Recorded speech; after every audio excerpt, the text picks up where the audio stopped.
ভুটান চাইলে বাংলাদেশের চট্টগ্রাম, পায়রা, মংলা সহ সৈয়দপুর বিমানবন্দর ব্যবহার করতে পারে বলে জানিয়েছেন প্রধানমন্ত্রী শেখ হাসিনা। দ্বিপক্ষীয় ব্যবসা বাণিজ্যের ক্ষেত্রে ভুটানের সঙ্গে অগ্রাধিকারমূলক বাণিজ্য চুক্তি সই অনুষ্ঠানে কথা বলেন তিনি। এ চুক্তির মাধ্যমে দুদেশের সম্পর্ক নতুন দিগন্তের সূচনা হয়েছে বলেও জানান ভুটানের প্রধানমন্ত্রী লোটে শেরিং। মুক্তিযুদ্ধে চূড়ান্ত বিজয় অর্জনের 10 দিন আগেই বাংলাদেশকে স্বাধীন দেশ হিসেবে প্রথম স্বীকৃতি দেয় ভুটান। দেশটি সেই অবদানকে আরও স্মরণীয় করতে ঐতিহাসিক এদিনেই অগ্রাধিকারমূলক বাণিজ্য চুক্তি করল দুই দেশ। বিশ্বের বিভিন্ন দেশের সঙ্গে বাণিজ্য চুক্তি থাকলেও বাংলাদেশের সঙ্গে মুক্ত বাণিজ্য এবং অগ্রাধিকারমূলক বাণিজ্য চুক্তি নেই কোনো দেশের। দীর্ঘ 20 বছর চেষ্টার পর অবশেষে বিজয়ের মাসে নিজ নিজ দেশের পক্ষে চুক্তি সই করেন বাংলাদেশের বাণিজ্যমন্ত্রী টিপু মুনশি ও ভুটানের অর্থ বাণিজ্য মন্ত্রী লোকনাথ শর্মা। এই চুক্তির ফলে বাংলাদেশ 100টি পণ্য এবং ভুটান 34টি পণ্য শুল্কমুক্ত সুবিধায় রপ্তানির সুযোগ পাবে।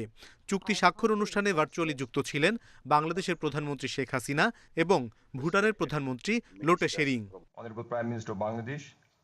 এ সময় বিজয় দিবসের শুভেচ্ছা জানিয়ে ভুটানের প্রধানমন্ত্রী লোটে শেরিং বলেন, করোনার ধাক্কা মোকাবিলা করে অর্থনৈতিকভাবে ঘুরে দাঁড়ানো বাংলাদেশের অসাধারণ অর্জন। করোনা মহামারীর মধ্যেও বাংলাদেশের অর্থনৈতিক অগ্রগতি অসাধারণ, যা সারা বিশ্বের দৃষ্টি আকর্ষণ করেছে।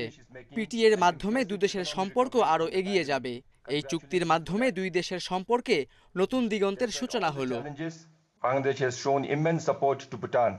পিটিএর মাধ্যমে দুদেশের সম্পর্ক আরও এগিয়ে যাবে উল্লেখ করে প্রধানমন্ত্রী শেখ হাসিনা বলেন, সমৃদ্ধ দেশ গড়তে প্রতিবেশী দেশগুলোর সঙ্গে সুসম্পর্কে বিশ্বাসী বাংলাদেশ। আঞ্চলিক সুদৃঢ় যোগাযোগ অবকাঠামো সমৃদ্ধির নতুন দুয়ার উন্মোচন করবে। করোনা পরবর্তী সময়ে টিকে থাকার জন্য আঞ্চলিক ও আন্তর্জাতিক যোগাযোগের কোনো বিকল্প নেই। ভুটান চাইলে বাংলাদেশের চট্টগ্রাম, পায়রা, মংলা বন্দর সহ সৈয়দপুর বিমানবন্দর ব্যবহার করতে পারে বলেও জানান বাংলাদেশের প্রধানমন্ত্রী।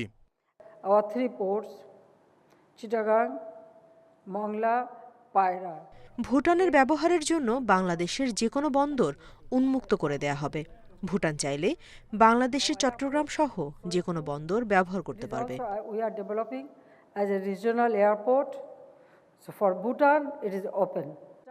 2024 সালে বাংলাদেশ স্বল্পোন্নত দেশ থেকে উন্নয়নশীল দেশে উত্তরণের পর কিছু বাণিজ্য সুবিধা কমবে।